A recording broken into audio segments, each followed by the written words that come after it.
On the behalf of Yogananda Centre for Theology, Shoolini University, I welcome you, sir. And today evening is very graceful with your presence. The webinar, we are very privileged to listen to you on the topic of how to complete a task, lesson from the journey of Hanuman in Sundarakanda. So we have listened to you, sir, so many times, and every time we feel very interesting. Sir, Chancellor, sir, are you able to listen me? Yeah. I'm asking. Oh, you're asking Chancellor. Yeah. Okay. Sir, do you listen me? I think he's not listening me. Sir, so over to you, sir. Over to you. You may start, sir. Yeah. Namaste. Thank you so much, Supriya ji, for the kind invitation. And I feel honored to be a part of this webinar, which is being organized by Shoolini University, which is making its own strong strides into the academy of India by the guidance of Professor P.K. Khosla and the able guidance of many other wonderful people, spiritually oriented, scientific with scientific bent people who are leading the institution. I recall, before I begin anything, Sabhaya Namaha, Sri Gurubhyo Namaha, Namostu Ramaya Lakshmanaya, Devyai Chatasyai Janakatmajayai, Namostu Rudrendra Yamanilebhyo, Namostu Chandrarka Marudganebhyaha, Jayatyati Balo Ramo, Lakshmanasya Mahabalaha, Raja Jaiti Sugrivo, Ravana Raghavenati Palitaha. This is the Prarthana Shloka of Sundarakanda and also Ramayana. I begin with that, invoking the presence of Lord Rama and the permission of Lord Hanuman to go ahead with his story. And probably I may be distorting it, or I may be misunderstanding it. So I have to seek his permission to get into his story and try to do whatever little that I can do in interpreting it. I recall my acquaintance with Shoolini University. In fact, last Krishna Janmashtami, I was there in the celebrations. So I still remember those wonderful celebrations that happened at Shoolini University. I feel fortunate to be a part of those celebrations. I mentioned about the need of reading Bhagavad Gita, at least one shloka in a day, in a month, in a year, at least, right? That's what is required from our side. Yeah. The theme that I have chosen for today is how to complete a task. Lessons from Hanuman's journey in Sundarakanda. So I have divided my talk. I'll try to be brief, like 30 minutes. I'll try to finish it. Now it is 9:50 my time. I'm in the morning, you're in the evening. So I'll try to limit myself to 30 minutes. That's the goal with which I go forward. I have divided my talk into, like, first thing that is important is, why should we read our tradition? People say that you read Ramayana, you read Mahabharata, you read Bhagavata. Why should we read them at all? Because we are busy with our own lives, and there are a lot of challenges that we are facing every day in our life. And how does it matter to us whether we read Ramayana or Mahabharata? Does it have any relevance to us? Some things happened some thousands of years back. So should I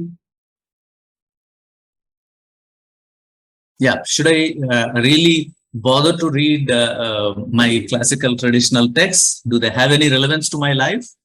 Because most of us, most of our youngsters and even senior colleagues believe that there is no need of them in our contemporary everyday life. So that's what prompts me. Whenever we face challenges, see, we are indulged in our empirical life, immediate everyday life, and we constantly we confront with challenges. And how do we face these challenges? Do we have sufficient resources of facing these challenges? See, facing the challenge is not like fighting with an enemy, like in a movie, dishum dishum. No, it doesn't happen that way. The challenges of the life are not given gross elements with which you can muzzle yourself and then fight.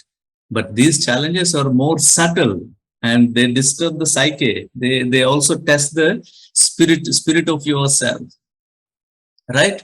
So do we have resources for that to face the challenges? Why is it that once we face a particular challenge, which is very hard, we get discouraged and sometimes some people call it depression, whatever, no? So that's where you have to look for the sources that you have within yourself that help you in facing the challenges. Otherwise, you will not be able to do that, no?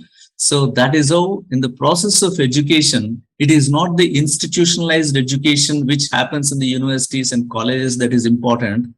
I'm not saying they are not important. I'm saying they are important, but along with them, your own resources are to be brought out.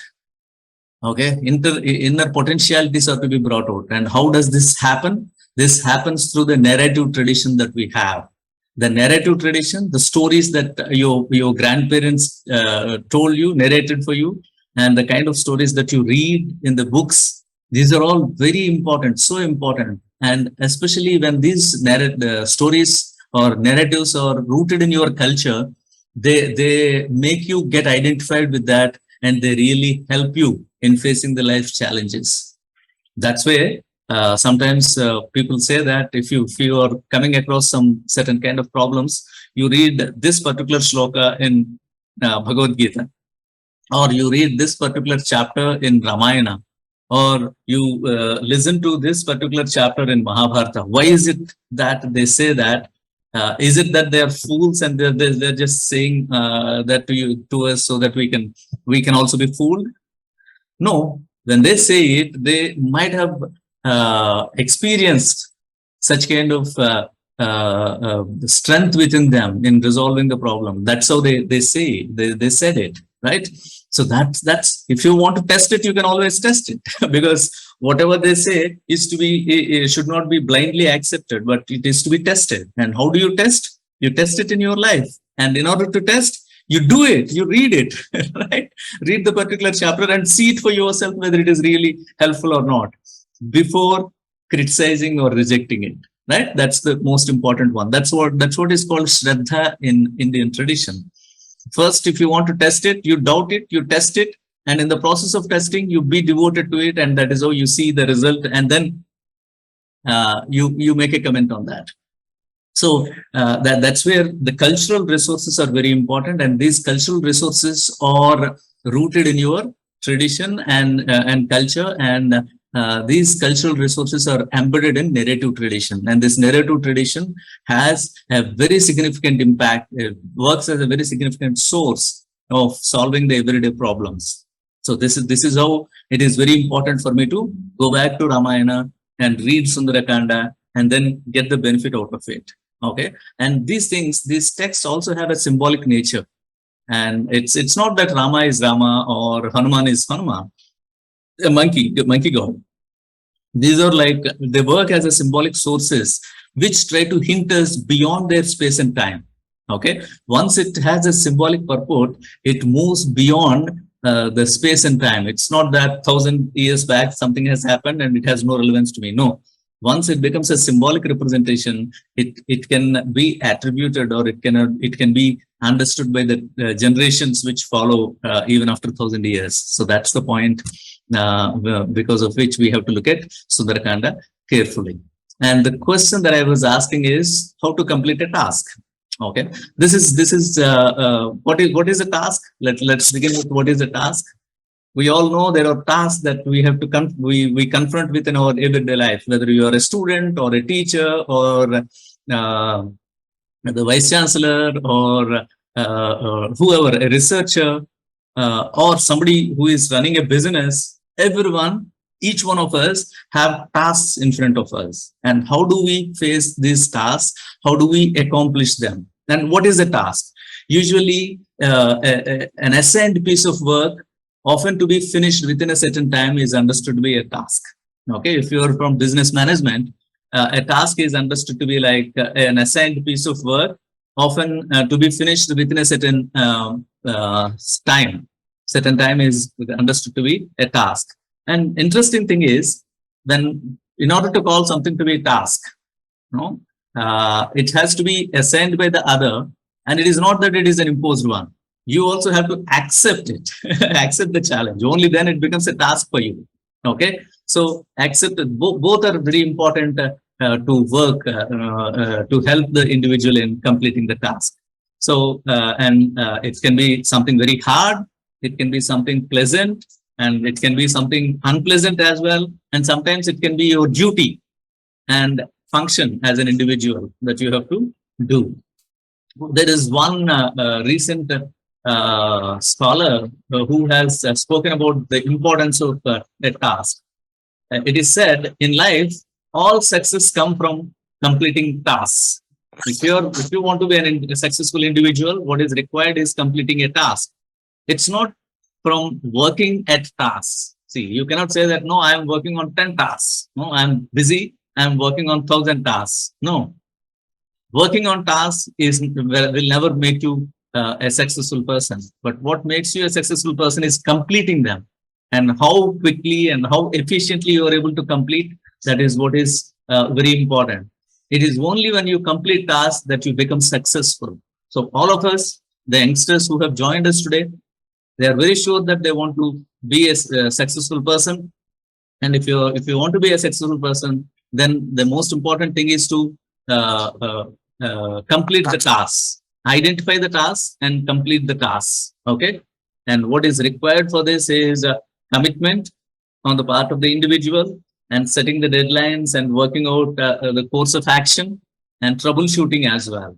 No, because it is not that no task, a task can be completed without any troubles, any challenges, any problems, obstacles. All these would come in front of you. And how do you troubleshoot is very important. And for troubleshooting, you have your own inner resources, no, potentialities and capabilities which help you to address them.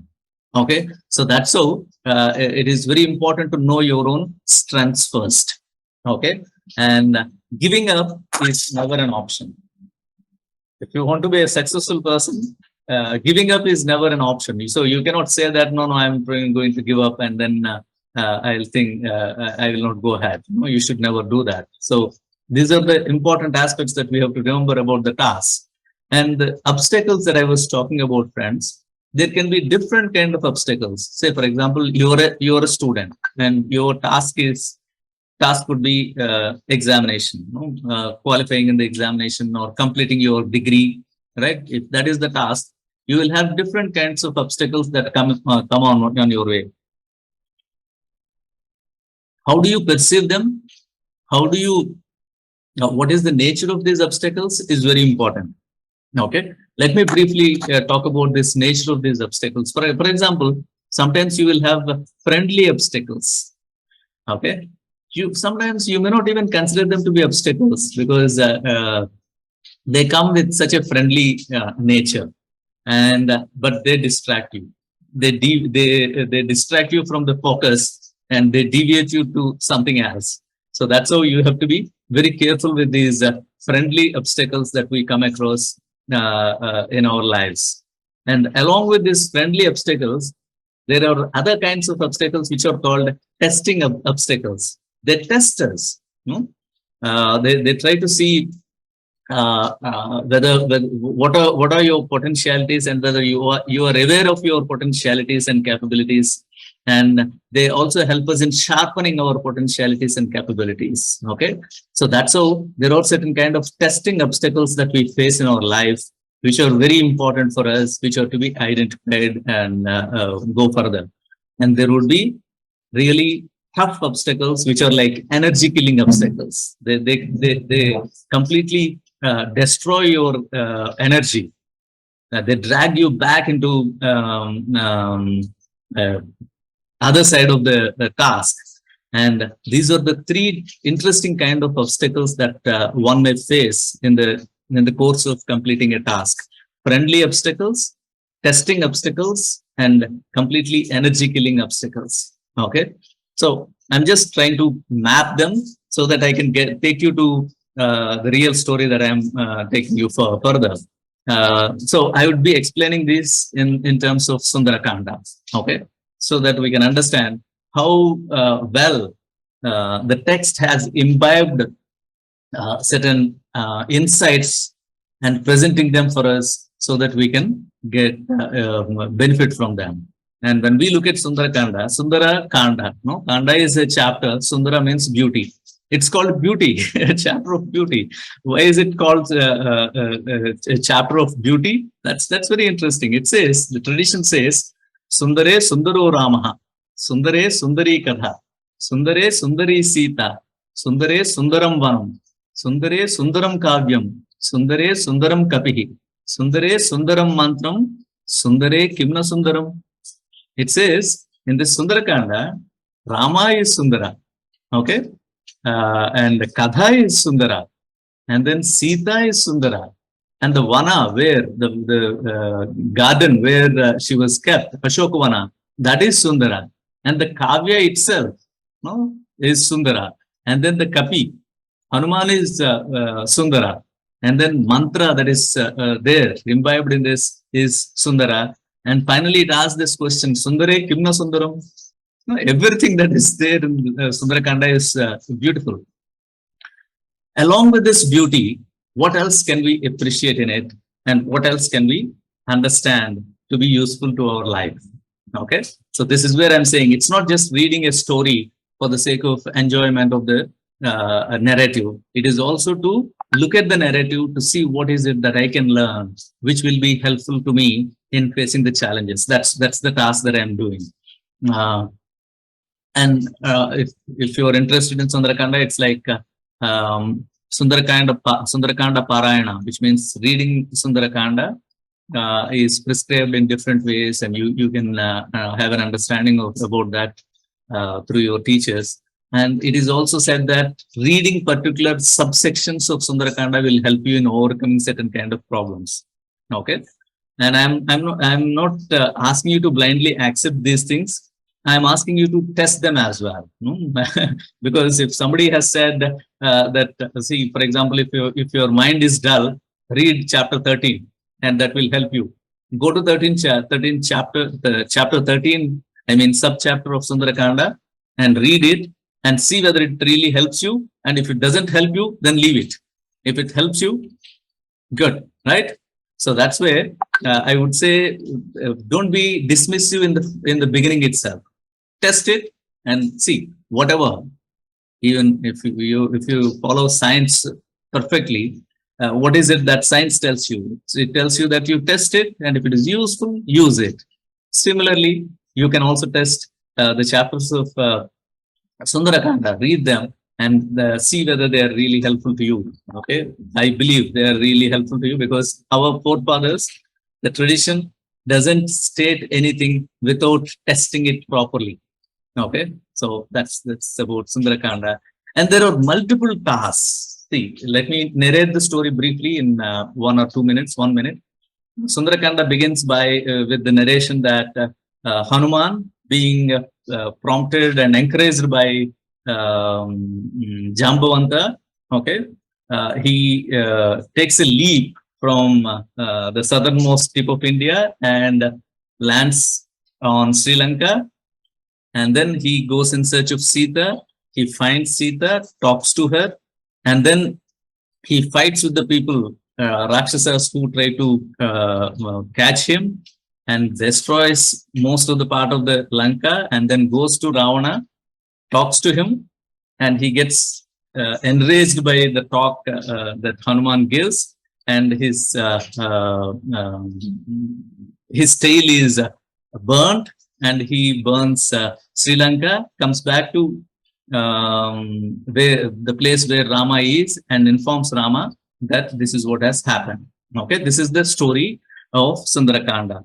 Okay, so now the story begins with the task, the major task that is given to Hanuman. Hanuman is the main character, and his major task is to go in search of, find Sita, come back and inform Rama. This is the simple task. It looks to be very simple, right?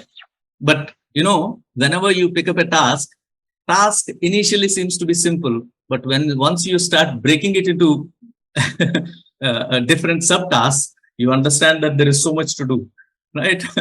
And in order to even start working on the task, you really need to have courage and self-confidence to go further, right?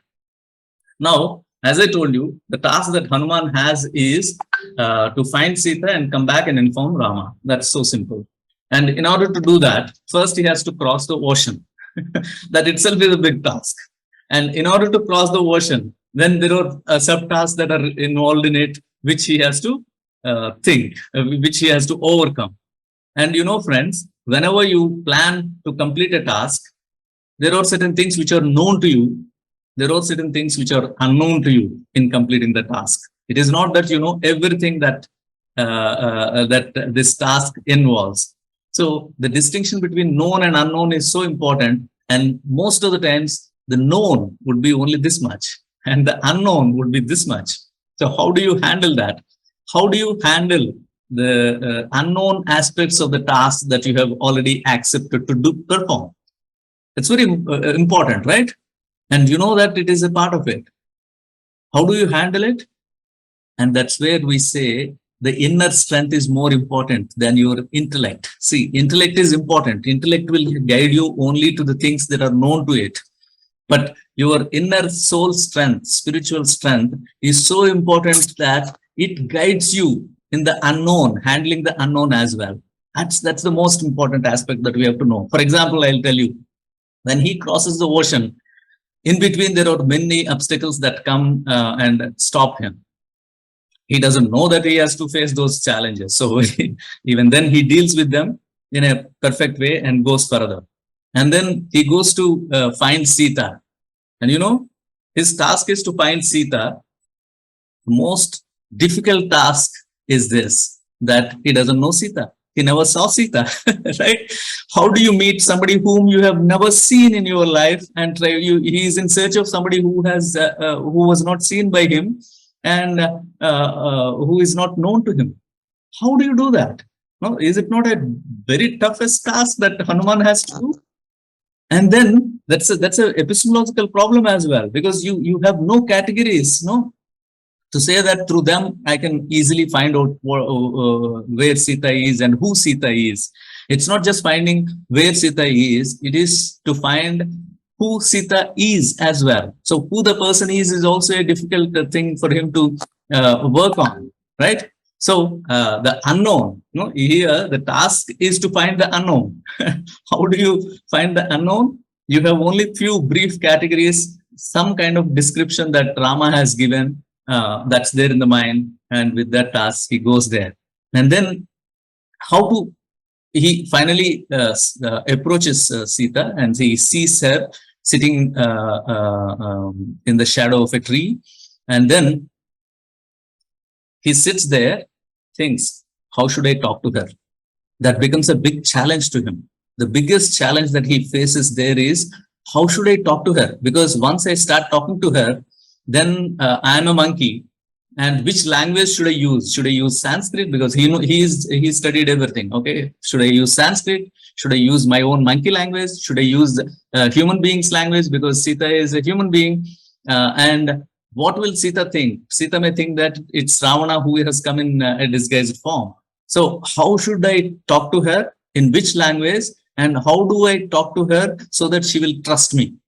So these are very tough tasks that he has at his hand in dealing with the situation.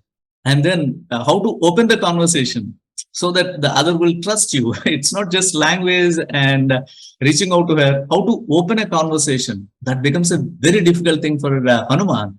And then after talking to her, understanding her situation, the other task that he has is, I had come here as somebody who has sent me as a ambassador of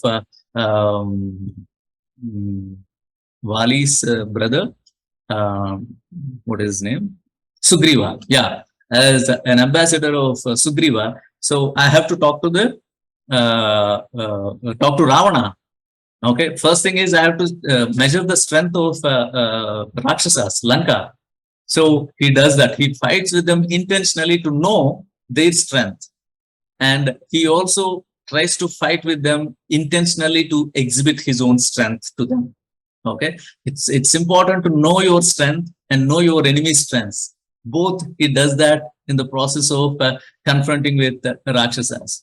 And then he was taken to Ravana, and after that they burn his tail, and Ravana says, take him all around Lanka and tell everybody that he is a traitor, he is an ambassador from monkeys who has come to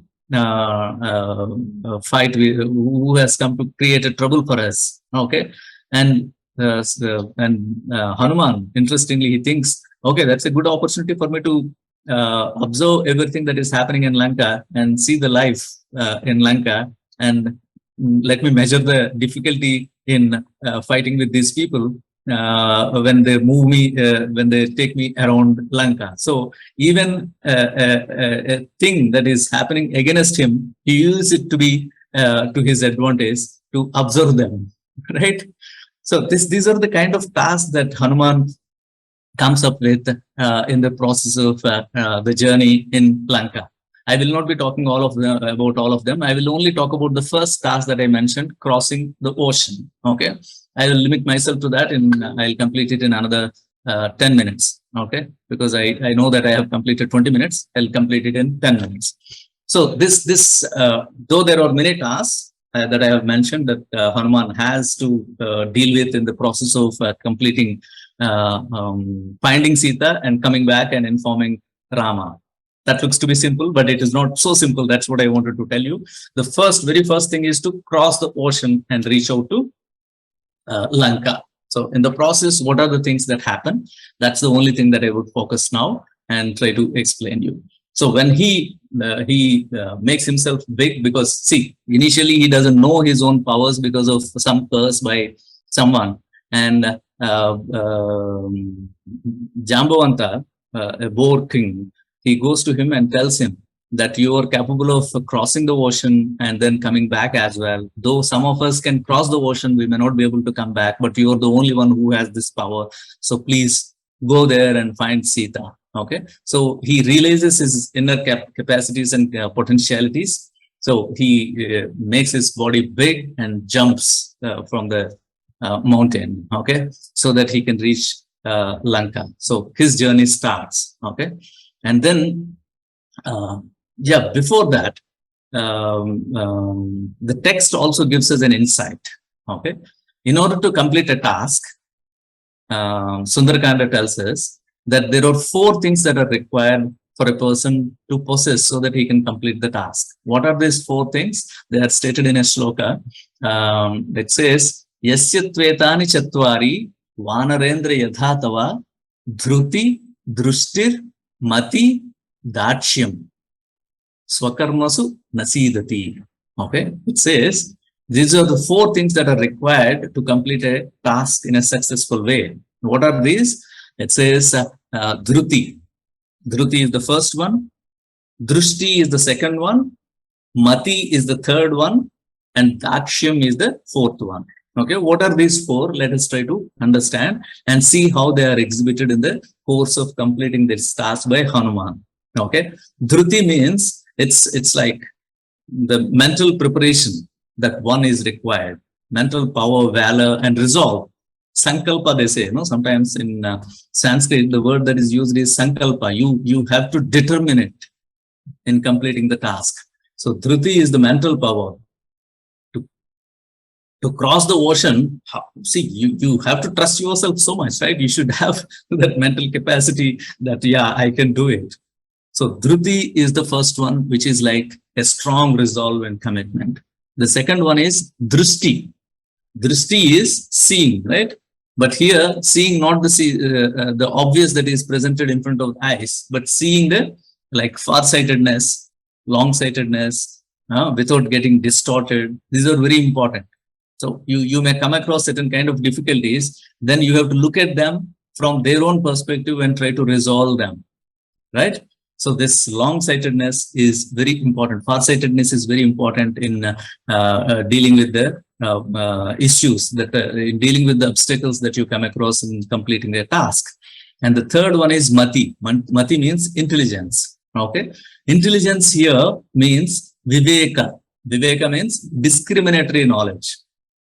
What is that and what is this? Okay. What is helpful and what is not helpful? What is right and what is wrong course of action? These are to be known to you. You should be able to, you should use your mind, Mati, so that you can discriminate them and use them accordingly. If something is wrong, then you will not use them. You will only use the right kind of one. So in order to choose the right kind of one, you should have the discriminatory knowledge in your mind, which is called Viveka. And that's Mati, the third one. The fourth one is Dakshyam. No, it's like you should have the power as well to confront it. Okay. You require the mental valor. You require long-sightedness or far-sightedness, drishti, you require mati, viveka, intelligence, and also discriminatory knowledge, and you need the power, the physical power as well, in order to complete a task. Okay, so use of power is also very important. So they say these four are required as per the text. That's why it says dhrutir, drushtir, matir, dakshyam, Swakarmasu Nasidati. So these four are very important to complete a task according to Sundarakanda. Now the story starts like this. He jumps, and when he jumps and tries to cross the ocean, the god of ocean, Sagara, feels that we should help Hanuman, because Hanuman is helping Rama, and Rama's forefathers are the ones who have helped me in being whatever I am. So let me help Hanuman.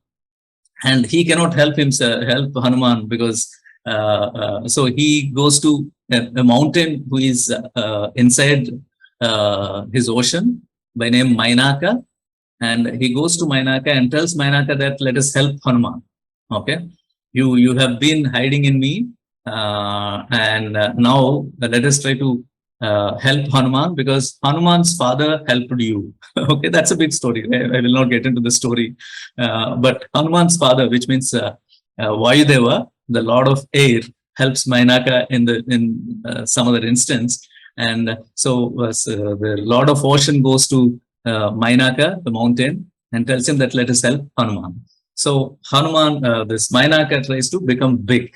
He is hiding in the ocean, so he grows himself in such a way that he comes out of the ocean and appears in a big way outside the ocean.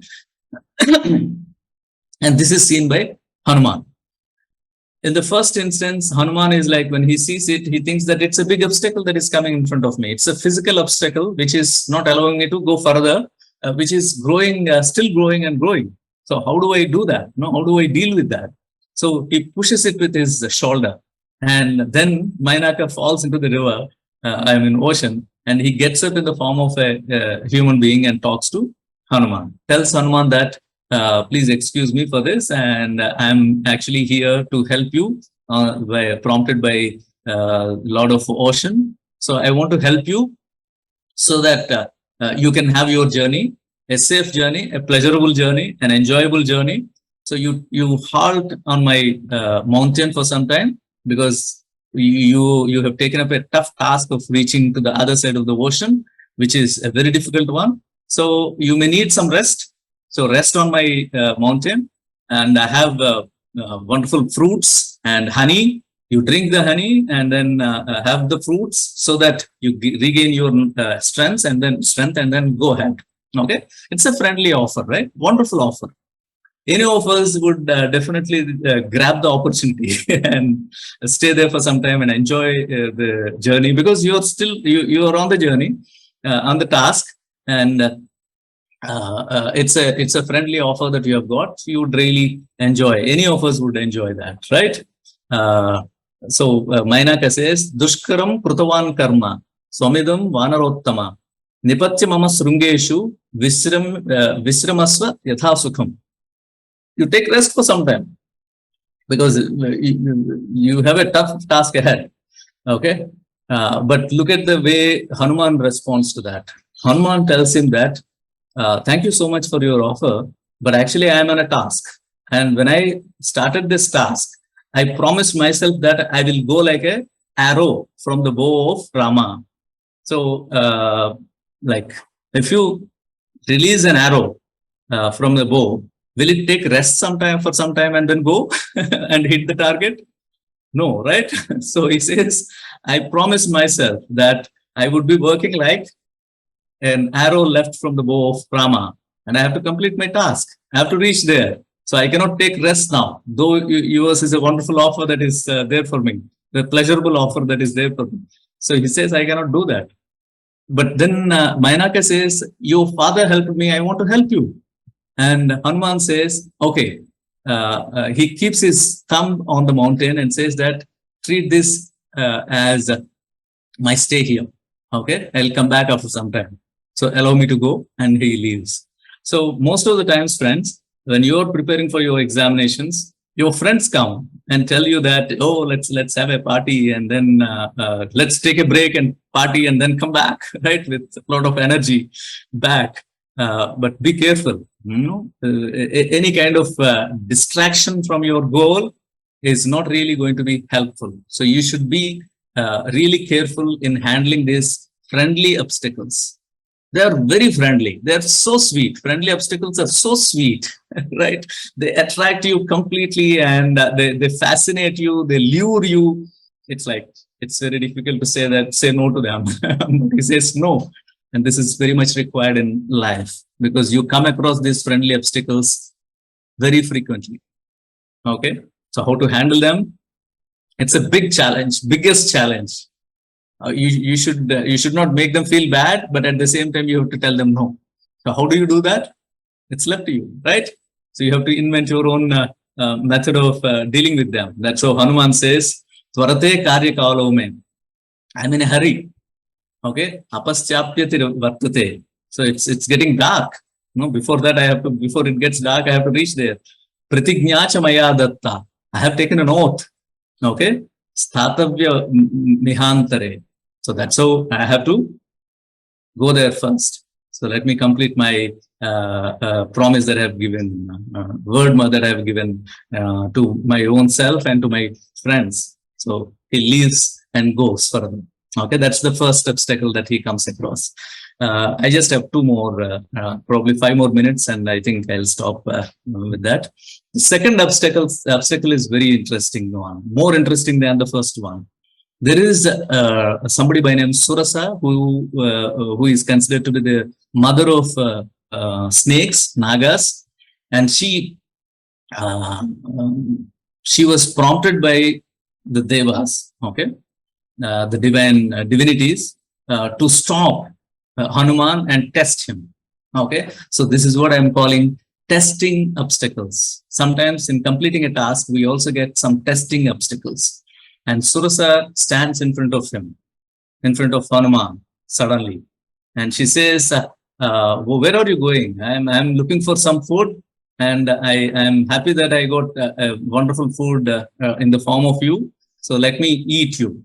Okay, so it says, and you are given to me by the gods to eat. So let me enjoy eating you. It says, Mama bhatshya pradistastvam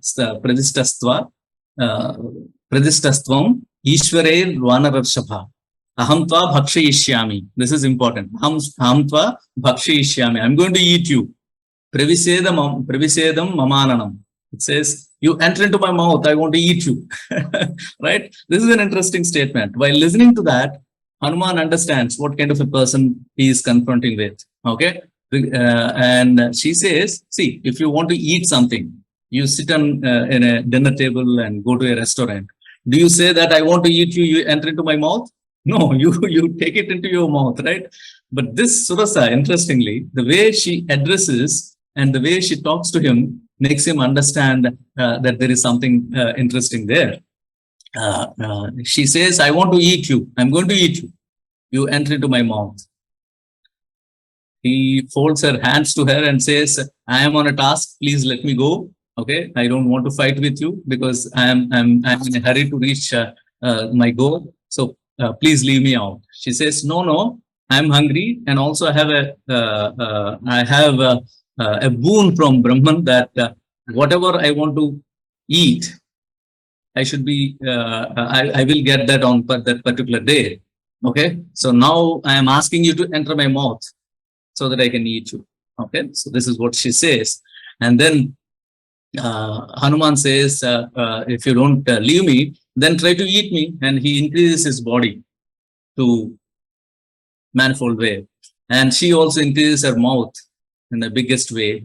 And this goes on, this competition goes on for some time. And suddenly, Hanuman makes his body like Angustamatra, no? Like this thumb size, and enters into her mouth and comes out. Okay, and says, see, basically, you ask me one thing, that I should enter your mouth. This is the command that you have given me.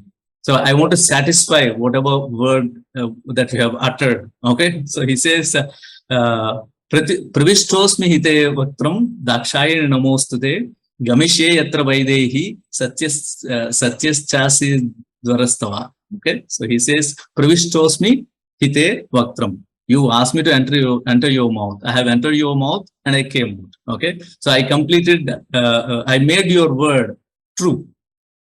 Okay, now no boon or curse will be there for you. So I have completed this. So let me go out. So this is where it says, when you come across certain kind of testing obstacles, you have to use your mind, the discriminatory power, whether you should really confront with it, because he understands that he can never defeat Surasa, as she has the boon from Brahman. So he cannot defeat her. He has to deal with her in a clever way. So that's what happens here when he enters the mouth and comes out. So there would be certain testing obstacles that confront us, that come in front of us and try to trouble us, and where we are supposed to not deal with them with power or anything else, but with our own cleverness of the mind. So that's what happens with the second instance. And the third instance is more very astonishing kind of one. The third one that he confronts is a Rakshasi called a demon by name Simhika. Okay, Simhika is very interesting in the sense that she is in the water and she looks at Hanuman with a huge body. So she likes the body and wants to eat that. Okay, so what is it that happens is, she captures the shadow of Hanuman. I don't know how Rishi Valmiki has thought of this very interesting power. She captures the shadow of Hanuman and drags Hanuman down. Okay, he's flying in the air and there is water, and the demon is in the water. And obviously, when Hanuman is flying, his shadow will fall on the water. And she captures the shadow and drags him back into the ocean. So that's what I would call like your powers, your internal powers are squeezed and hold tightly to stop you from completing the task. That's what happens in the case of Simhika. So the power that she has is tremendous. And suddenly Hanuman starts thinking, what is happening to me? Why is it that I'm losing my speed? Like a ship confronting a storm will lose its speed of going further. And in fact, it would be going backward sometimes. So he says, why is it happening this kind of a thing to me? Why is it that I am not able to go further? Then he looks at Simhika and finds that she is a demon which is trying to kill him. And then he confronts with her and she says, I'm going to eat you, I'm going to kill you. And finally, even with regard to her, he says, yeah, if you want to kill me, eat me, go ahead. And he increases his body, says, see if you can eat me. And she also increases her mouth. And finally, he reduces the size of his body and enters into her body. And whatever the pranic spaces that are there in the body, she destroys them. And that's how he destroys them. And that's how she dies. Okay. So this is the story basically. What I'm trying to offer, I'm just concluding it. There are 4 qualities that I have said, Dhriti, Drishti, Mati, Dakshyam. I said Dhriti is the one which is like mental power, the commitment and the resolve, sankalpa, to think that, yeah, I can do it. So the first thing that Hanuman has to have is to have the confidence that he can cross the ocean, because It's the toughest one.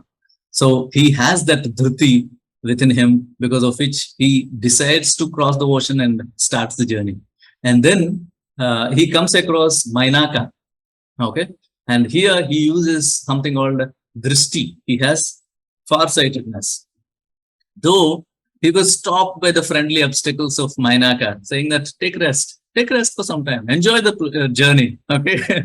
And he doesn't accept that. So that's how he has this farsightedness without getting distorted. No, that's the most important one in terms of drishti. And the third one is mati, and he confronts Surasa, who is there to test him.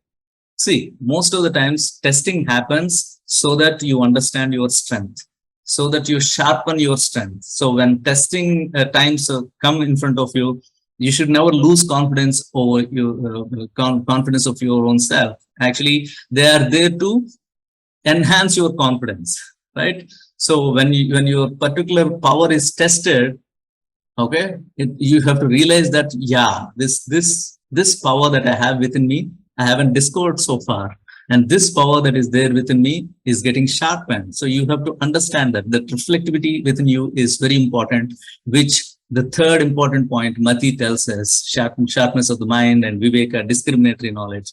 And daksham is the like physical power. I mean, the power that you require actually to complete the task is also there and exhibited in terms of killing Simhika. So basically, the way you confront to conclude, it is very important before entering into a task, accepting a task, you have to think of certain things like the way you confront the obstacle, the nature of the obstacle, and way to deal with it. Okay. It is not that you train yourself beforehand before confronting the task, because I told you the known and unknown, the gravity of the known and unknown would be disproportionate all the time.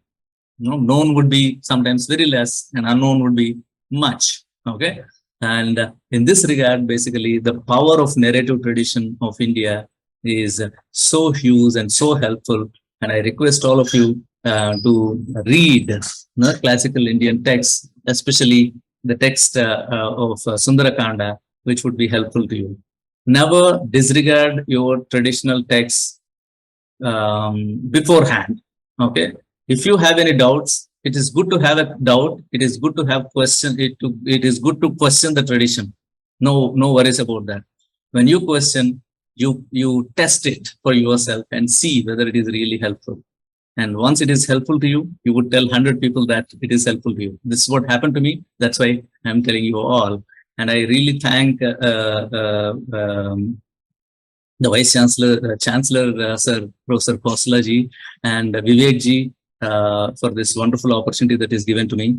I appreciate the efforts of Supriya ji, in constantly being in touch with me and making me a part of this particular webinar.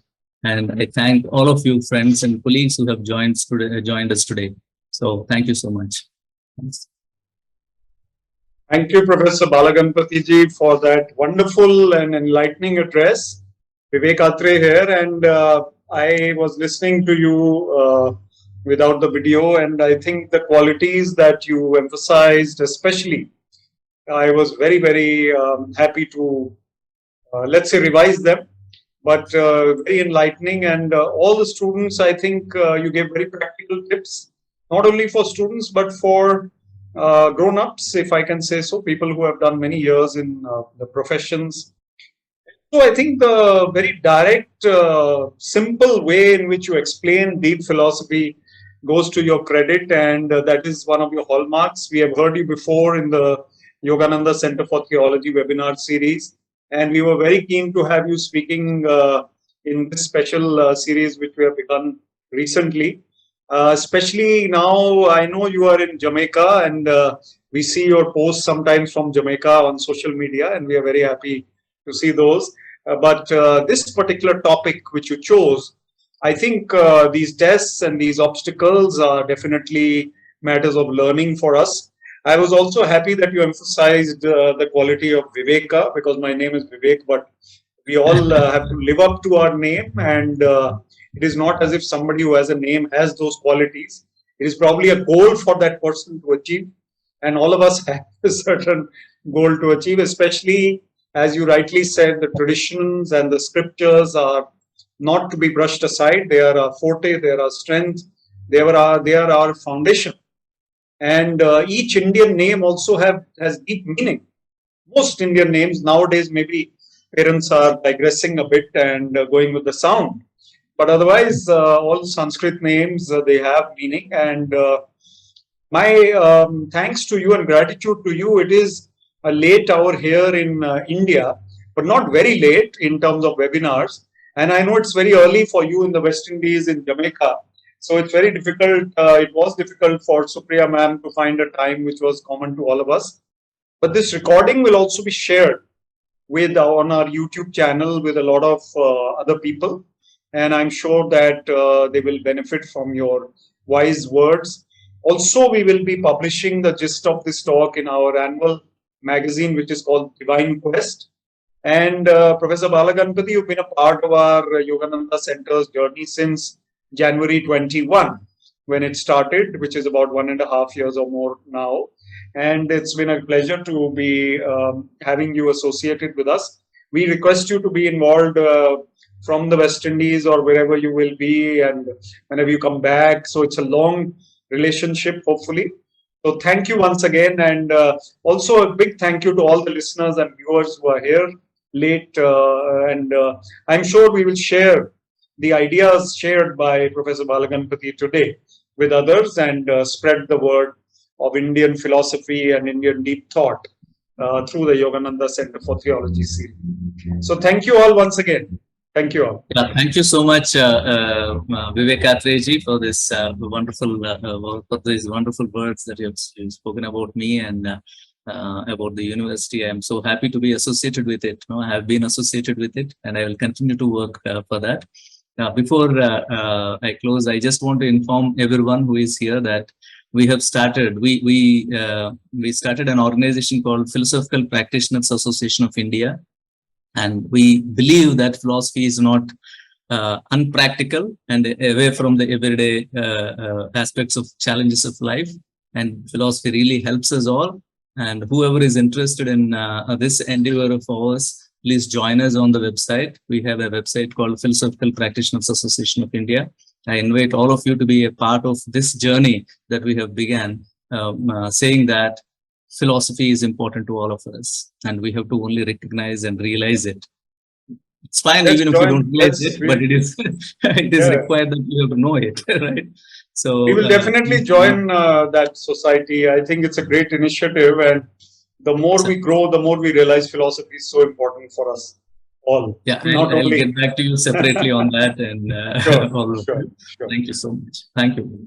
Thank you. And thank you, Supriya and the whole team for organizing it, and Professor Khosla for his continued mentorship and patronage. Thank you all. Thank you, sir. Thank you.